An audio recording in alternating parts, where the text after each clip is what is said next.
सावधान ओडिशा आपण मानकु स्वागत। आज होची 28 जून शुक्रवार। चलंतु देखिने आज सकाळर किछि गुरुत्वपूर्ण खबर। जदि पर्यंत वीडियो को लाइक करनांती वीडियो को लाइक करिबा सो चैनल को सब्सक्राइब करी कमेंट माध्यम जणांतु आपण माने केउ जिल्लार देखुचंती, जहा द्वारा एबळी गुरुत्वपूर्ण खबर आपण मानक पाखरे सर्वप्रथम पहुंचारिबो। चलंतु लेट नगरी खबर ऊपर नजर पकेबा। नंबर 1 राजस्व सेवा एबे लोकंको निकटे डिजिटल सेवा प्रदान रे ई रेजिस्ट्रेशन आप सरकार को बड़ माइलस्टोन। बात्या बन्या आदि प्राकृतिक विपर्यय परिचालना ओडिशा खूब सफल हेबो। गत वर्ष होइतिबा बात्या दाना समय जीरो काजुआलिटी लक्ष्य हासिल होइतिला। विपर्यय परिचालना रे आम दक्षता उपरे सारा विश्वर नजर रहिछि, तेणु आमको प्रति मुहूर्त रे प्रस्तुत होई रहबाकू पड़िबो। बुधवार दिन लोकसभा भवन रे राजस्व विभाग पक्षरु प्रस्तुत ई रेजिस्ट्रेशन मोबाइल आप लोकार्पण करबा अवसर रे मुख्यमंत्री मोहन चरण माझी राजस्व विभाग अधिकारी और कर्मचारी मानकू ए परामर्श दैछन्ति। मुख्यमंत्री राजस्व विभाग एक वर्षर सफलता पुस्तिका मध्य उन्मोचन करिसंति। नंबर 2 28 जाए राज्य में बड़ वर्षा। आज 3 जिला को अलर्ट। उत्तर पश्चिम बंगोपसागर में संलग्न ओडिशा और गांगेय पश्चिमबंग उपकूल में बुधवार दिन लघुचाप सृष्टि होइछि। लघुचाप प्रभाव में झारखंड अधिक वर्षा हेबो। ओडिशा रे किछि स्थान रे भारी वर्षा संभावना अछि। सोआ जलवायु और पाणीपाग केन्द्र निदेशक डॉक्टर शरद कुमार साहू ए पूर्वानुमान करिसंति। पाणीपाग विभाग आकलन अनुसार बुधवार दिन मयूरभंज, बालेश्वर और केन्दुझर में प्रबल अति प्रबल वर्षा होइतिला। भद्रक, केन्द्रापड़ा, जाजपुर, सुंदरगढ़, झारसुगुड़ा, संबलपुर, देवगढ़, अनुगुल और ढेंकानाल अधिक वर्षा संभावना अछि। कटक, जगतसिंहपुर, पुरी, खोर्धा, नयगढ़, गंजाम और गजपति जिले में वर्षा हो पारे। 28 तारिख जाए वर्षा रहिबो बोली पाणीपाग विभाग पूर्वानुमान करिछि। नंबर 3 मुख्यमंत्री को एक वर्षर सफलता प्रशंसा कले राज्यपाल। राज्यपाल डॉक्टर हरिबाबू कुंभमपाटी मंगलवार दिन मुख्यमंत्री को तांको बासभवन में सौजन्यमूलक साक्षात करछन्ति। राज्य सरकार प्रथम वर्षर सफलता और अन्यान्य विकासमूलक कार्यक्रम संपर्क में आलोचना करछन्ति। एही अवसर में राज्यपाल श्री कुंभमपति कहिथिले जे प्रधानमंत्री मार्गदर्शन में मुख्यमंत्री राज्य प्रशासन नेतृत्व नहीं प्रथम वर्षर अनेक लोकाभिमुखी योजना सफलतार सह कार्यकारी करछन्ति। सफलता पाई राज्यपाल मुख्यमंत्री को अभिनंदन जणाइथिले। राज्यर अनेक विकासमूलक योजना संपर्क में मध्य उभयर मध्य आलोचना होइतिला। नंबर 4 सीबीएसई 10th श्रेणी बोर्ड परीक्षा वर्षको 2 थर अनुष्ठित हेबो। परीक्षार प्रथम पर्याय फेब्रुआरी रे एवं द्वितीय पर्याय मे रे हेबो। प्रथम पर्याय फलाफल एप्रिल रे एवं द्वितीय पर्यायर फलाफल जून रे आसीबो। अभ्यंतरणीर मूल्यांकन केवल थरे कराजिबो। 10th श्रेणीर छात्र छात्री को बोर्ड परीक्षार प्रथम पर्याय रे जोग देवा बाध्यतामूलक, द्वितीय पर्यायर उच्छादन रहिबो। केंद्रीय माध्यमिक शिक्षा बोर्ड 2026 रु वर्षको 2 थर 10th श्रेणी बोर्ड परीक्षा परिचालना करबाकू जाउची। परीक्षा नियंत्रक स्वयं भरद्वाज एवं स्पष्ट करिसंति। सीबीएसई रो नूतन नियम अनुसार 10th श्रेणी छात्र छात्री प्रथम बोर्ड परीक्षा रे जोग देवा बाध्यतामूलक हेबो। द्वितीय थर आयोजित परीक्षा रे जोग देवा छात्र छात्री इच्छाधीन। नंबर 5 राउरकेला इस्पात कारखाना रे संप्रसारण पाई गठन हेबो उच्चस्तरीय कमिटी। राउरकेला इस्पात कारखाना आरएसपी रो प्रस्तावित संप्रसारण प्रक्रिया रे आसुथिबा बाधा विघ्न को दूर करिया पाई केंद्र सरकार एक उच्चस्तरीय कमिटी गठन करबाकू निष्पत्ति नैछन्ति। केंद्र भारी शिल्प और इस्पात मंत्री एचडी कुमार स्वामी इस संपर्क में संबलपुर एमपी तथा केंद्र शिक्षा मंत्री धर्मेंद्र प्रधान को परामर्श ग्रहण करिसंति। बुधवार नवा दिल्ली रे एक बैठक में कुमार स्वामी प्रधान एवं सुंदरगढ़ एमपी तथा केंद्र जनजाति व्यापार मंत्री जुआल ओराम राउरकेला इस्पात कारखाना रे संप्रसारण संपर्कित विभिन्न समस्या नहीं आलोचना करथिले। नंबर 6 रथयात्रा पाई स्वास्थ्य विभाग पूरा प्रस्तुत नियोजित हेबे 387 डाक्तर। शुक्रवार महाप्रभु को विश्व प्रसिद्ध रथयात्रा एने प्रस्तुति शेष पर्यायर पहुंची। तेज चलित वर्ष रथयात्रा रे मोट 387 जन डॉक्टर और पारा मेडिकल स्टाफ नियोजित होइछन्ति। 69 स्थान में फास्टैग व्यवस्था होइछि बोली कहिसंति स्वास्थ्य मंत्री मुकेश महालिंग। से आहुरी मध्ये कहिसंति जे चलित वर्ष 75 आम्बुलांस विभिन्न स्थान में नियोजित होइछन्ति। या सहित रथयात्रा रे 140 बेड मौजूद रहिछि।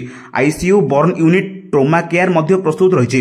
रथयात्रा पाई व्यापक प्रस्तुति होइछि। आज 4टा बेले सेंट जॉनसन आम्बुलांस भॉलंटियर सहित राज्यपाल मध्य देखा करिवे।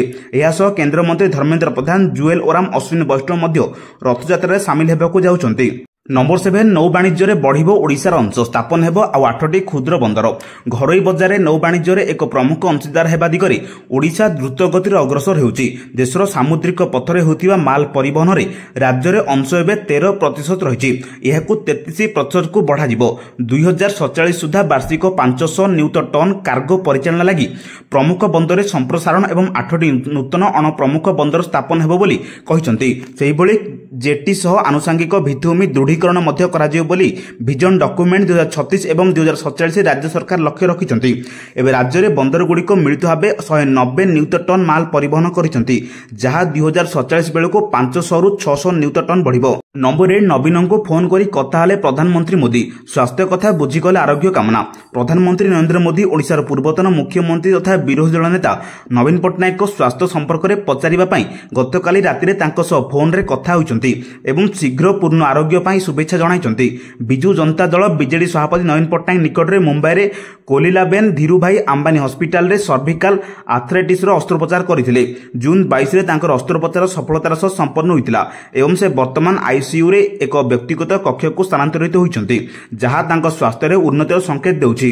ନମ୍ବର 9 ଜୁଲାଇ 11 ତାରିଖରୁ ଭାରତୀୟ ବାୟୁସେନାର ଅଗ୍ନିବୀର ପାଇଁ ଆବେଦନ ଆରମ୍ଭ ହେବ। ଭାରତୀୟ ବାୟୁସେନାର ଯୋଗ ଦେବାର ସ୍ୱପ୍ନ ଦେଖୁଥିବା ଯୁବକ ଯୁବତୀମାନଙ୍କ ପାଇଁ ବଡ଼ ଖବର ଆସିଛି। ଭାରତୀୟ ବାୟୁସେନା ତରଫରୁ ଅଗ୍ନିପଥ ଯୋଜନାରେ ଅଗ୍ନିବୀର ବାୟୁ ଇନଟେକ୍ ପାଇଁ ନିଯୁକ୍ତି ଆରମ୍ଭ କରିବାକୁ ଘୋଷଣା କରିଛି। ଏହି କ୍ରମରେ ଆବେଦନ ପ୍ରକ୍ରିୟା ଜୁଲାଇ 11 ତାରିଖରୁ ଆରମ୍ଭ ହେବାକୁ ଯାଉଛି। ଏହାସହ ସେପ୍ଟେମ୍ବର 25 ତାରିଖରୁ ଅନଲାଇନରେ ପରୀକ୍ଷା ଆୟୋଜିତ କରାଯିବ। ଏହି ନିଯୁକ୍ତି ପ୍ରକ୍ରିୟାର ସେହି ଯୁବକ ଯୁବତୀମାନେ ସାମିଲ ହୋଇପାରିବେ ଯେଉଁମାନଙ୍କ ଜନ୍ମ 1 ଜାନୁଆରୀ 2005ରୁ 1 ଜାନୁଆରୀ 2008 ମଧ୍ୟରେ ହୋଇଥିବ। ସର୍ବନିମ୍ନ ବୟସ 17.5 ବର୍ଷ, ସର୍ବାଧିକ ବୟସ 21 ବର୍ଷ ହୋଇଥିବ। ଜାତି ଆଧାରରେ ବୟସରେ ରିହାତି ମିଳିବ। ନମ୍ବର 10 ହିମାଚଳ ପ୍ରଦେଶରେ ଭୟଙ୍କର ବନ୍ୟା। ହିମାଚଳ ପ୍ରଦେଶରେ ବାଦଲ ଫଟା ବର୍ଷା ଯୋଗୁଁ କୁଲ୍ଲୁ ଓ କାଙ୍କଡ଼ା ଜିଲ୍ଲାରେ ଭୟଙ୍କର ବନ୍ୟା ପରିସ୍ଥିତି ସୃଷ୍ଟି ହୋଇଛି। ଏଥିରେ 2 ଜଣଙ୍କ ମୃତ୍ୟୁ ହୋଇଥିବା ବେଳେ 15ରୁ 20 ଜଣ ନିଖୋଜ ଥିବା ଜଣାପଡ଼ିଛି। କାଙ୍କଡ଼ା ଜିଲ୍ଲା ଖନିଆର ଅଞ୍ଚଳରେ ଇନ୍ଦିର ପ୍ରିୟଦର୍ଶିନୀ ହାଇଡ୍ରୋ ପ୍ରୋଜେକ୍ଟର କାମ କରୁଥିବା ଶ୍ରମିକ ନଦୀରେ ପ୍ରଖର ସ୍ରୋତରେ ଭାସି ଯାଇଛନ୍ତି। ମନୁଣି ଖଡ ନଦୀରେ ଅଚାନକ ବନ୍ୟା ପାଣି ମାଡ଼ି ଆସିବାରୁ 15 ଜଣ ଶ୍ରମିକ ଭାସିଯାଇ ନିଖୋଜ ହୋଇଛନ୍ତି। ଖବର ପାଇ ପ୍ରଶାସନ ପକ୍ଷରୁ ଉଦ୍ଧାର କାର୍ଯ୍ୟ ଆରମ୍ଭ ହୋଇଛି। ଏନଡିଆରଏଫ୍ ଟିମ୍ ଉଦ୍ଧାର କାମରେ ଲାଗିଛନ୍ତି। 2 ଜଣ ଶ୍ରମିକଙ୍କ ମୃତଦେହ ଉଦ୍ଧାର ହୋଇଥିବା ବେଳେ ଅନ୍ୟ ନିଖୋଜକୁ ଖୋଜାଖୋଜି କରାଯାଉଛି। ନମ୍ବର 11 ପୁରୀ ରଥଯାତ୍ରା ଦେଖିବାକୁ ଆସୁଛନ୍ତି ଉପରାଷ୍ଟ୍ରପତି ଜଗଦୀପ ଧନଖଡ଼। ଏହାସହ ଅନେକ ଶିଳ୍ପପତି ଏବଂ ଭିଭିଆଇପି ମଧ୍ୟରୁ ପୁରୀ ଆସିଥିବା ରଥଯାତ୍ରା ଦେଖିବେ। ପ୍ରଭୁ ଜଗନ୍ନାଥଙ୍କୁ ଦର୍ଶନ କରିବେ। କେନ୍ଦ୍ରମନ୍ତ୍ରୀମାନେ ଆସିବେ ପୁରୀକୁ। ବର୍ତ୍ତମାନ ସୁଦ୍ଧା 10ରୁ 12 ଜଣଙ୍କ ତାଲିକା ଆସିଛି। ରଥଯାତ୍ରା ପାଇଁ ପୁରୀକୁ କୋଣ ଅନୁକୋଣରୁ ଭକ୍ତ ଆସିବେ, ଦର୍ଶନ କରିବେ। ସେଥିପାଇଁ ପରିବହନ ବିଭାଗ ତରଫରୁ ପ୍ରତି ଜିଲ୍ଲାରୁ ବସ୍ ଆସିବ। 28ଟି ଜାଗାରେ ପାର୍କିଂ ବ୍ୟବସ୍ଥା ହୋଇଛି। 11ଟି କ୍ରେନ୍ ମୁତୟନ ହୋଇଛି। 200ରୁ ଅଟୋ ମାଗଣା ସେବା ଦେବେ। ମାଗଣା ଭୋଜନ ବ୍ୟବସ୍ଥା ମଧ୍ୟ କରାଯାଉଛି। ଘରୋଇ ବସ୍ ଚଢ଼ାଦର କଲେ ସେମାନଙ୍କ ଉପରେ କାର୍ଯ୍ୟାନୁଷ୍ଠାନ ନିଆଯିବ। ସବୁ ବସ୍ରେ ଲାଗିଛି ଦରର ଲିଷ୍ଟ। ଏନେଇ ସୂଚନା ଦେଇଛନ୍ତି ପରିବହନ ମନ୍ତ୍ରୀ ବିଭୂତି ଭୂଷଣ ଜେନା। ନମ୍ବର 12 ମୁଖ୍ୟମନ୍ତ୍ରୀଙ୍କ ବଡ଼ ଘୋଷଣା, ପ୍ରକଳ୍ପ ଜରିଆରେ ରାଜ୍ୟରେ ସୃଷ୍ଟି ହେବ 8450 ନିଯୁକ୍ତି। ରାଜ୍ୟରେ ବିଭିନ୍ନ ସ୍ଥାନରେ ବନ୍ଦର, ଜେଟି ଓ ଅନ୍ୟାନ୍ୟ ଭିତ୍ତିଭୂମି ସ୍ଥାପନ କରି ଓଡ଼ିଶାରେ ସାମୁଦ୍ରିକ ବାଣିଜ୍ୟର ବିକାଶ ଉପରେ ରାଜ୍ୟ ସରକାର ପ୍ରାଥମିକତା ଦେଉଛନ୍ତି ବୋଲି ଗୁରୁବାର ଦିନ ମୁଖ୍ୟମନ୍ତ୍ରୀ ମୋହନ ଚରଣ ମାଝୀ ଗୋପାଳପୁର ବନ୍ଦର ଉନ୍ନତିକରଣ ଏବଂ ଜଟାଧାର ମୁହାଣରେ କ୍ୟାପ୍ଟିଭ୍ ଜେଟି ନିର୍ମାଣ ପାଇଁ ରିହାତି ଚୁକ୍ତିନାମା ସ୍ୱାକ୍ଷର ଅବସରରେ କହିଛନ୍ତି। ସୂଚନାଯୋଗ୍ୟ, ଜଗତସିଂହପୁର ଜିଲ୍ଲା ଏରସୀମା ତହସିଲ ଅନ୍ତର୍ଗତ ଜଟାଧାର ମୁହାଣଠାରେ ଏକ କ୍ୟାପ୍ଟିଭ୍ ଜେଟି ନିର୍ମାଣ ପାଇଁ ଜେଏସଡବ୍ଲ୍ୟୁ ଉତ୍କଳ ଷ୍ଟିଲ୍ ଲିମିଟେଡ୍ ସହିତ ରାଜ୍ୟ ସରକାରଙ୍କ ରିହାତି ଚୁକ୍ତିନାମା ସ୍ୱାକ୍ଷର ହୋଇଛି। 52 ମିଲିୟନ ମେଟ୍ରିକ୍ ଟନ୍ ପଣ୍ୟ ପରିବହନ କ୍ଷମତା ବିଶିଷ୍ଟ ଏହି ଜେଟି ସ୍ଥାପନ ନିମନ୍ତେ ପ୍ରାରମ୍ଭିକ ସ୍ତରରେ 2100 କୋଟି ଟଙ୍କା ନିବେଶ କରାଯିବ ଏବଂ ଏହା ମାଧ୍ୟମରେ 3450 ପ୍ରତ୍ୟକ୍ଷ ପରୋକ୍ଷ ଭାବେ ନିଯୁକ୍ତି ସୃଷ୍ଟି ହେବ। ନମ୍ବର 13 ବିଶ୍ୱ ପ୍ରସିଦ୍ଧ ରଥଯାତ୍ରା ଅପରାହ୍ନ 4ଟାରେ ରଥଟଣା ଆରମ୍ଭ ହେବ। ଚତୁର୍ଦ୍ଧା ମୂର୍ତ୍ତି କାଲି ରତ୍ନବେଦୀ ଛାଡ଼ି ବଡ଼ଦାଣ୍ଡକୁ ଆସିବେ ଭକ୍ତଙ୍କ ତାଙ୍କର ଦିବ୍ୟ ଦର୍ଶନ ଦେବାକୁ। ଏନେଇ କାର୍ଯ୍ୟସୂଚୀ ଧାର୍ଯ୍ୟ କରାଯାଇଛି। କାଲି ସକାଳ 9ଟାରେ 3 ରଥକୁ ପ୍ରତିଷ୍ଠା କରାଯିବ। 9:15ରେ ମଙ୍ଗଳାର୍ପଣ ପରେ 9:30ରୁ ପହଣ୍ଡି ହେବ। ମଧ୍ୟାହ୍ନ 12:30 ସୁଦ୍ଧା ଦାରୁ ବିଗ୍ରହ ରଥରୁଢ଼ ହେବେ। 2:30ରୁ 3:30 ମଧ୍ୟରେ ଗଜପତି ମହାରାଜା ଛେରା ପହଁରା କରିବାକୁ ଥିବାବେଳେ ଚାରମାଳ ଫିଟା ଦେଇ ଅପରାହ୍ନ 4ଟାରେ ରଥଟଣା ଅନୁଷ୍ଠିତ ହେବାକୁ ନିଷ୍ପତ୍ତି ନେଇଯାଉଛି। ଦେବସ୍ନାନ ପୂର୍ଣ୍ଣିମାରେ ଶ୍ରୀ ବିଗ୍ରହ ମାନେ 108 ଗରା ସୁବାସିତ ଜଳରେ ସ୍ନାନ କରି ଜ୍ୱରରେ ପୀଡ଼ିତ ହୋଇ 15 ଦିନ ଅବସରଣ ରହି ଗୁପ୍ତ ସେବା ହେବା ପରେ ଗୁରୁବାର ନେତ୍ର ଉତ୍ସବରେ ଭକ୍ତଙ୍କୁ ଦର୍ଶନ ଦେବେ। ନମ୍ବର 14 ସୁଭଦ୍ରା ତୃତୀୟ କିସ୍ତିକୁ ନେଇ ଆସିଲା ବଡ଼ ଖବର। ସୁଭଦ୍ରା ଯୋଜନାର ତୃତୀୟ କିସ୍ତି ଆସନ୍ତା ରାକ୍ଷୀ ପୂର୍ଣ୍ଣିମା ଅଗଷ୍ଟ 9ରେ ହିତାଧିକାରୀମାନଙ୍କୁ ମିଳିବ। ଉନ୍ନୟନ କମିଶନର ଅନୁ ଗର୍ଗଙ୍କ ଅଧ୍ୟକ୍ଷତାରେ ଲୋକସେବା ଭବନସ୍ଥିତ ସମ୍ମିଳନୀ କକ୍ଷରେ ବୁଧବାର ଅନୁଷ୍ଠିତ ସୁଭଦ୍ରା ସୋସାଇଟିର ଚତୁର୍ଥ ପରିଚାଳନା ପରିଷଦ ବୈଠକରେ ଏହି ନିଷ୍ପତ୍ତି ନିଆଯାଇଛି। ସୁଭଦ୍ରା ଯୋଜନାର ଅଦ୍ୟାବଧି ପ୍ରଶାସନିକ ଓ ଆନୁଷଙ୍ଗିକ ଖର୍ଚ୍ଚକୁ ମଧ୍ୟ ଏହି ବୈଠକରେ ଅନୁମୋଦନ ଦିଆଯାଇଛି। Indian Institute of Public Administration New Delhi ଦ୍ୱାରା ଓଡ଼ିଶାର ଜିଲ୍ଲାଗୁଡ଼ିକରେ ସୁଭଦ୍ରାର ପ୍ରଭାବ ବିଷୟରେ ହେବାକୁ ଥିବା ଅଧ୍ୟୟନରେ ପ୍ରସ୍ତୁତି ଓ ପ୍ରକ୍ରିୟା ଉପରେ ଉପସ୍ଥାପନା କରାଯାଇଛି। ନମ୍ବର 15 2036 ସୁଦ୍ଧା ରାଜ୍ୟରେ 50% ଇଲେକ୍ଟ୍ରିକ୍ ଗାଡ଼ି ଯୋଗାଇ ଦେବାକୁ ଲକ୍ଷ୍ୟ ରଖାଯାଇଛି। ओडिशा सरकार वाणिज्य परिवहन विभाग एवं शक्ति विभाग मिलित भाव बुधवार नूतन ओडिशा इलेक्ट्रिक गाड़ी नीति 2.0 उपरे एक चिंतन बैठक आयोजित करछन्ती। ए बैठक में वाणिज्य परिवहन विभाग प्रमुख सचिव उषा पाढ़ी और शक्ति विभाग प्रमुख सचिव विशाल कुमार देव सह अध्यक्षता करथिले। बैठक में 2036 सुधा राज्य में नूतन गाड़ी अति कम 50% बैटेरी इलेक्ट्रिक गाड़ी रहिबार लक्ष्य निर्धारण करा जायछि। ओडिशा रे ईवी गाड़ी को द्रुत गति वृद्धि पाउछि। 2021 सुधा मात्र 1.16% ईवी गाड़ी थिया बेले चलित वर्ष जून रे 20 सुधा यह 8.71% को वृद्धि पाइछि। एहिबळी गुरुत्वपूर्ण खबर पाइबा पय आम चैनल से जोड़ी रहंतु। जदि पर्यंत वीडियो को लाइक करनांती वीडियो को लाइक करबा सह चैनल को सब्सक्राइब करी कमेंट माध्यम जणांतु आपण माने केउ जिल्ला देखुचंती, जहा द्वारा एभଳି गुरुत्वपूर्ण खबर आपण मानक पाखरे सर्वोदय पहुंच जारिबो। ब्यूरो रिपोर्ट, सावधान ओडिशा।